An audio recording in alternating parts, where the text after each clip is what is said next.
নমস্কার বন্ধুরা, আমরা বন্ধু অনেকদিন পরে বেরোলাম দুর্গাপুজো উপলক্ষে।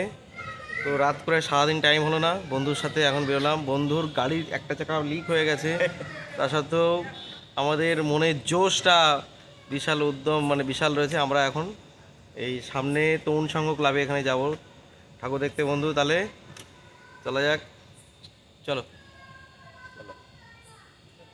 এর মধ্যে এই যে চলে এসছে দাদা। দাদা পুরো নানা পাটেকার আগে আগে চলে যাচ্ছে।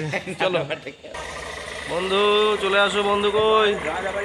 ওই যে বন্ধু আসছে, বন্ধু আসছে, বন্ধু আসছে। চলে আসো বন্ধু, চলে আসো, চলে আসো। এই যে বন্ধু গাড়ি চালিয়ে যাচ্ছে, দেখে নাও সবাই। আমার বন্ধু গাড়ি চালিয়ে যাচ্ছে।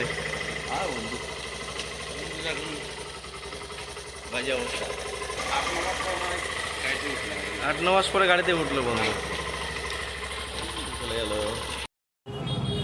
বন্ধুর সাথে ঠাকুর দেখার মজাটাই আলাদা। অনেকদিন বাদে পুজোতে বেরোলাম বন্ধু আর আমি, বেশ কয়েক বছর পর। প্রতি বছর সময় হয় না, তাই বন্ধু আর আমি অনেক রাত হয়ে গেলেও এই একটা প্যান্ডেলে বেরোলাম বন্ধুর গাড়ির চাকা লিক হওয়া সত্ত্বেও। একটি মূল্যবান সময় বন্ধুর সঙ্গে। টাটা, ভালো থাকবেন সবাই। আমার মৃত্যুর পর এই অরণ্যের যদি কেউ নিস্তব্ধতা ভাঙে, পাবে না আমার কণ্ঠস্বর, সে শুনবে কেবল পাখিদের গান।